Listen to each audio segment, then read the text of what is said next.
iya udah sukses kan gitu. Nah Yes, itu yang yes. saya temukan akhirnya setelah itu kita cerita ke 2020 ya kok ya. 2020 Yes, yes. ada corona ngedam gitu kan. Itu saya dikasih kesempatan untuk all in lagi gitu. Jadi udah 2018 tangkap pisau jatuh, mentalnya ngehold tapi buta gitu, nggak ngerti apa yang di hold. Terus itu ngehold sebenarnya karena takut kehilangan uang aja gitu. Karena Jadi jadi jujur, jadi investor iya, mendadak gitu ya. iya. Jadi kalau misal kamu beli token, gitu kan, ini token. Kalau kamu hold, kamu masih megang tokennya gitu. Siapa Setuju. tahu suatu hari ini meledak gitu. Pakai cara siapa tahu, bayangin, ya kan? Nah ternyata ada yang hilang juga, kayak misalnya Storika, Siakes Yes. Coin, gitu. Saya masih ingat lah. Ada Nah beberapa akhirnya ada sih. yang nggak balik juga, NXT nggak balik, ya Eclipse nggak Iya. balik, Tokenomi nggak balik gitu kan. Bahkan Nah ada kita yang hilang punya harganya loh. pengalaman lah. Iya, kayak Gua DAX kalau saya nggak salah hilang juga. gua kemarin ada beli Setter. Setter katanya we will be the next Facebook kan. Apa Facebook? Hilang. Hilang. Itu benar-benar Kapan itu kok? hah? Kapan? Itu gua beli kayaknya 2000 antara 17 akhir atau 18, gua udah lupa.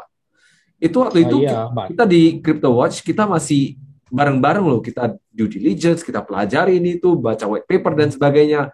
Akhirnya yuk yuk yuk, yang mau beli ini kayaknya bagus nih, bisa nih. Jadi rame itu yang beli, bukan gua doang gitu loh. Jadi kita rame-rame gitu. Nah, dari sana baru akhirnya mulai 2018 akhir banyak yang istilahnya ya janji tinggal janji, ya akhirnya kita ya udah, this is not real gitu loh, crypto is not Iya real emang. gitu. Jadi in the end of the day ya udah balik all ke Bitcoin gitu. Dari sana ya kita jadi kayak akhirnya dicerahkan, cus cus cus, ini nih hilang duit lo kan, mampus Ya, lo gitu. orange peel ya. Iya. Iya, Harus nelan orange peel. ya begitulah. Ya kadang-kadang kita memang harus learn it the hard way kan. Ya, Very jadi hard gitu, hampir mati very gitu. hard, betul betul. Gua Kamu gua baru akan sadar gitu. gua waktu itu kondisi keuangan gua lagi jelek loh. Jadi Hmm. gua pertama kali masuk kripto itu kondisi jelek banget. Nanti kita cerita lagi di Hmm. tempat lu. Jadi kan Iya, konten boleh. kita. Gantian saya yang interview Iya, Kokris kenapa ada di financial market gitu ya. Saya juga pengen tahu iya, gitu sebenarnya. iya, nanti Dan nanti. orang yang sudah di atas 10 tahun gitu. Yes. Jarang sih, jarang sih. Gua bukan sombong tapi memang jarang sekali orang bisa bertahan di atas itu sih. Jarang, biasa 5 tahun udah scam dia tobat udah jual ikan lele jadi kan. Nah, Setuju, setuju, gitu. setuju. Ya udahlah, bisnis Iya. real aja lah. Iya, dia kayak financial market is not real gitu. Padahal sebenarnya di balik bisnis yang real ada yang namanya financial market. Setuju, setuju, Itu. setuju. Ya. Jadi 2020 kemarin waktu drop, lu chip in all in harta lu semua. Iya, semua properti, semua emas, semua falas, semua yang dari konvensional financial market yang lain konversi semua ke dalam dunia kripto, Bitcoin, ETH dan lain-lain. Jadi Ah, menarik, bagi menarik. saya sebenarnya itu saya tidur tidak bisa sering nggak bisa tidur ya. Jadi saya kepikir saya tuh sebanyak membaca gitu, banyak membaca, baca biografi segala macam. Jadi di saat itu tuh saya pikir, kan katanya Warren Buffett sering di post kan quotes-nya itu kan yang fearful, greed, Ah, greed, fearful gitu. ya, ya, ya, Ya, itulah ya. itu selalu di post tapi kok kita nggak berani praktekin gitu. Akhirnya ya udah praktekin aja gitu. Ya ayo, ayo, ayo gitu kan. Ayo kita hajar gitu sama pacar gua nih. Dan akhirnya sekarang jadi calon bini nih udah mau merit gitu kan. Ya, Udah fix. Ya 3 bulan dari sekarang lah. good, good, mantap, mantap, Nah, itu semua karena kripto gitu ya. Jadi hidup saya itu berubah karena kripto, teman-teman. Saya dari mantap, dulu mantap. terkenal dengan kerjanya nggak jelas gitu. Jadi si Andi ini sebenarnya antara dia nggak mau jelasin ke orang dia kerja apa atau dia emang nggak jelas gitu. Karena saya tidak mampu untuk kasih tahu ke orang gitu. Sebenarnya saya ngapain gitu loh.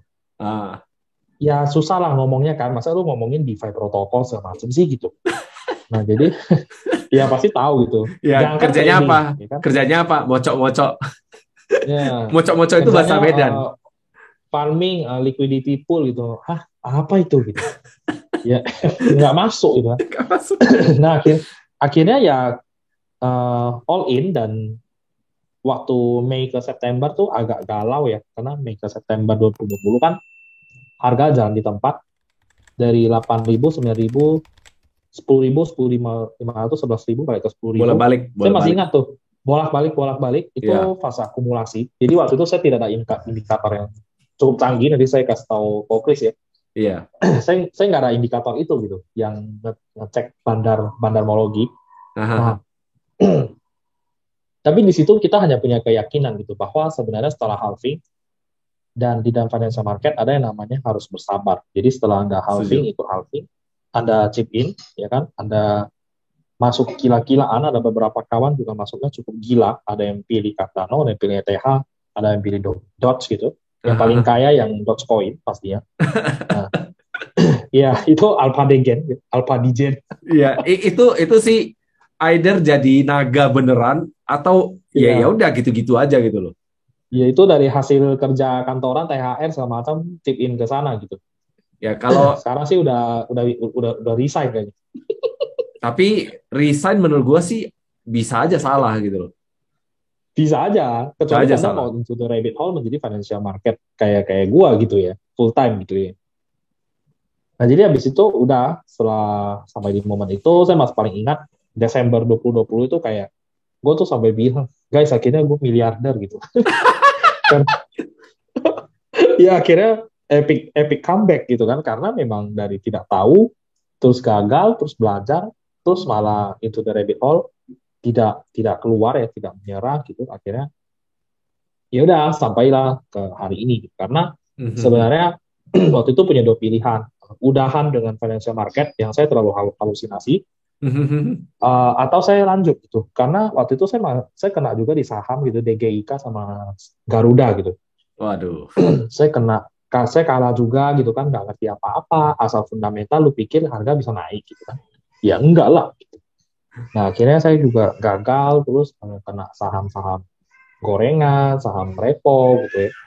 Terus habis itu masuk ke kripto, masuknya tokenomics gitu. Aduh, kayak macam mana ini gitu kan. Banyak yang kena, akhirnya saya pikir, ya udah saya kasih kesempatan saya gitu kan. Sekali lagi untuk one more try gitu. One more try gitu kan. One more try. Ya udah, akhirnya karena memang perhitungannya tepat, terus kita knowledge-nya sudah applicable gitu, udah masuk akal, logiknya udah ada, red dot-nya udah kita sambungin semua, akhirnya oh ya udah kita gas, akhirnya sudah moon semua gitu. Maka sampai hari ini kalau orang bilang Bitcoin ngedam sampai 40.000 USD sih saya nggak ada efek lagi sih. Karena memang itu pun udah kali 10 gitu. Ya. Gue setuju sih. Gue chip in lebih banyak malah di akhir tahun lalu. Gitu. Soalnya waktu di awal tahun ya, waktu Maretnya, gue chip in, tapi duit gue kurang banyak waktu itu. Oh, belum cair.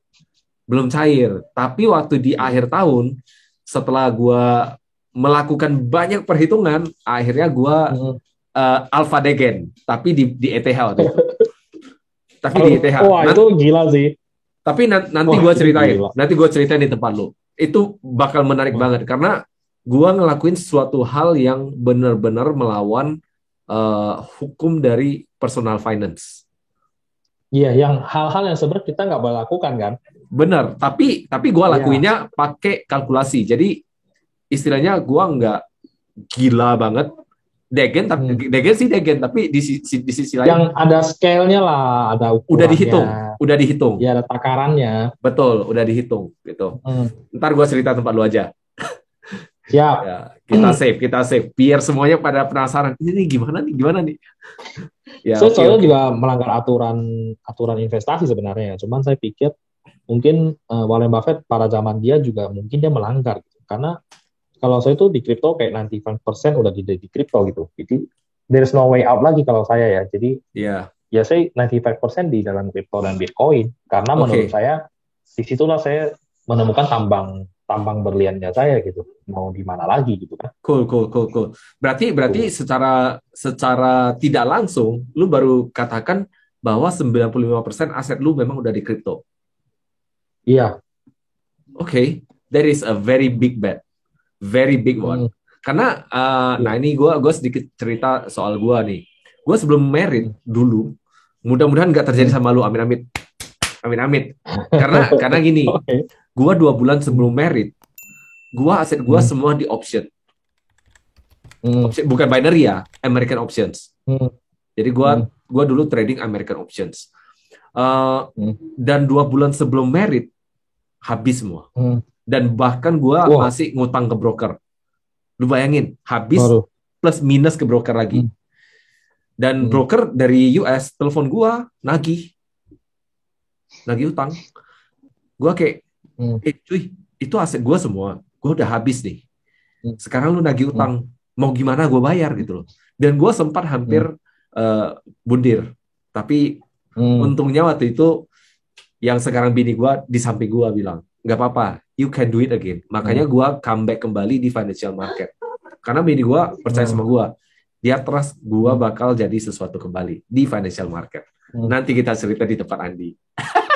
Iya, seru sih. Biasa tuh memang orang-orang yang sukses di financial market ya memang ada garisnya gitu. Garis tuh kayak ada sebuah garis yang akhirnya setelah dia bisa break out dari situ gitu ya, itu kayak resisten gitu. Nah, akhirnya slightly itu sukses banget gitu hidupnya ya. Itu yang saya dapat dari beberapa bacaan biografi juga.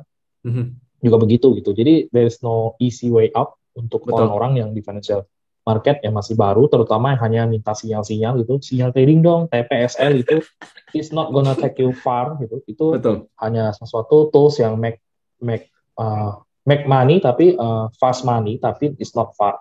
Jadi investment is a destination. Jadi sebenarnya mencapai tujuan hidupmu bukan hanya TPSL itu, take profit dan stop loss itu penting trading, tapi trading adalah untuk mencari profit. Tapi kalau Anda invest itu mencapai tujuan hidup. Jadi silakan Anda pilih dengan bijaksana atau main dua-duanya juga bisa gitu ya. Betul. Ya, kalau istilahnya gua yang lain, kalau TPSL itu bercerita soal kayak lu lagi ngelangkahin selokan. Jadi ada selokan lu ngelangkahin gitu loh. Jadi batu loncatan doang gitu. Tapi ya benar, investment itu benar-benar untuk long term tujuan yang pengen lu capai gitu. Istilahnya the ultimate goal yang pengen lu capai gitu. Kayak aku nih kayak hidup seperti kalau calon bini saya bilang dia dari samping. Jadi halo. Kalau dia bilang hidupnya saya tuh kayak satu mimpi gitu. Jadi life like a dream gitu. My life is like a dream gitu. Jadi gara-gara sesuatu hal yang sepele dan tidak ada yang percaya, akhirnya ya bisa aja gitu kejadian dan grow-nya sangat besar. Karena beberapa teman saya dulu saya kan ada kasih tahu kan, bro beli Bitcoin bro, sekarang 55 juta gitu kan, lu coba deh simpen satu aja gitu. Nah sekarang teman mana yang bisa bawain lu profit sampai berpuluh-puluh kali lipat hanya karena menabung 3 tahun di satu instrumen yang katakan tidak jelas gitu ya. Hanya satu aja, satu keping gitu kan, kamu simpan. Nah, kita jumpa lagi 4 tahun gitu kan. Nah, ternyata belum 4 tahun sudah naik 20 kali lipat gitu. Sekarang 10 lah kan. Nanti akhir tahun mungkin naiknya bisa sampai 30 kali lipat ya, siapa tahu. Nah, jadi waktu itu ada 6 orang yang saya sangat ingat yang mengikuti saran saya gitu, karena menurut saya waktu itu memang waktu itu belum saatnya moon, tapi fasenya harus kamu beli gitu, jadi fase inflasi kan, Anda masuk di saat itu, jangan masuk saat moon gitu. Nah akhirnya ya udah perjalanan dimulai akhirnya ya terjadilah semua yang saya inginkan. Ya dream saya sih tidak muluk-muluk ya, mungkin terlalu sederhana jadi gampang aja capainya. Ya udah akhirnya saya sih sekarang happy aja sih, udah nggak gimana. Gara-gara kripto sih sebenarnya, kripto change my life, bikin baju itu kan. Ya. Harus bro. Dan bro. Itu tidak ada rencana untuk, saya sekarang sudah tidak ada rencana untuk jual Bitcoin ya. Jadi kayak fully saya itu dihidupkan dari shitcoin gitu. Jadi shitcoin adalah tempat kita memeras dia gitu. Kita keluarin tuh. Dia kan liquidity-nya besar tuh. Ya kamu harus take part dari liquidity-nya dong. Kamu cuan banyaknya gitu. Jangan Bitcoin yang kamu jual gitu, sayang sekali.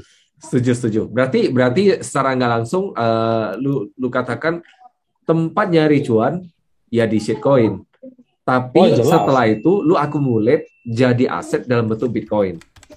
Nah, Bitcoin itu aset. Iya benar. Jadi itu selain melindungi kamu, ya, melindungi kita semua daripada inflasi segala macam, itu juga memudahkan kita gitu dalam hal liquid. Itu Betul. penting loh liquid loh. Ya salah loh. Ada Sangat orang penting. bangun ruko ya, gede-gede itu, habis berapa juta US gitu. Sampai detik ini tidak ada yang sewa. Waduh. Sekarang pertanyaan saya udah 2 tahun, 24 bulan. Saya kemarin lihat gedungnya terus saya dalam hati pikir, ini kalau saya masukin ke NFT gaming, gedungnya ada di 5. Oh ya, itu is true gitu. Itu Yes, saya yes. nggak, saya tuh pernah kejebak juga gitu sama cewek saya kan, kayak drama-drama properti gitu kan, yang Aduh. tidak liquid, kamu dimakan inflasi, mesti ke pengadilan, ngurus itu, nah itu habis waktu, cuan nggak ada, duitnya, value-nya decrease, menurun. Setuju, Gitu setuju. ya. Jadi buat saya sesuatu yang tidak liquid, saya bilang itu gedung sama Dogecoin, better Dogecoin. Kenapa? Jauh. Saya besok mau ke 10%, langsung turun, dananya langsung turun saat itu. Bayangin. Itulah kelebihan saya bilang sesuatu yang tidak berwujud, tapi memberikan kamu liquidity yang besar. Daripada hal yang seperti itu kamu bisa pegang, katakan, tapi kan ada barangnya bro, fisik, aset ya. Bisa pegang temboknya. Ya kamu gigit batako ya besok gitu. Itu aja. Sekarang kamu mau beli duit, kalau Dogecoin jadi rupiah masih beli kue tiaw. Sekarang kalau kamu batako, masa kamu jual pagar kamu? Ya nggak mungkin dong. Nah itu mindset yang harus dilatih gitu. Kalau ini saya sih, ya pasti banyak orang bertentangan karena, aduh, kamu gila lah bro, gitu kan. Kamu kan early adapter, jadi bisa ngomong, ya mana mungkin early adapter belinya ada 60 juta Bitcoin, ya kan? Early adapter tuh beli Bitcoin 15.000 bro, gitu. Gitu. Tapi itu kita aja belum telat gitu. Sampai di sininya belum telat. Satu hal yang saya pelajarin kemarin ada Alex Davis, ada CJ Da Vinci gitu-gitulah ya. Saya lihat mereka obrolan mereka di acara di Salt Ventures lah di luar segala macam atau apalah acara apa gitu. Nah menurut mereka tuh kayak ada ditulis di Twitter juga. eh, kita tuh sekarang bukan early atau too late, tapi kita sudah di tengah-tengah.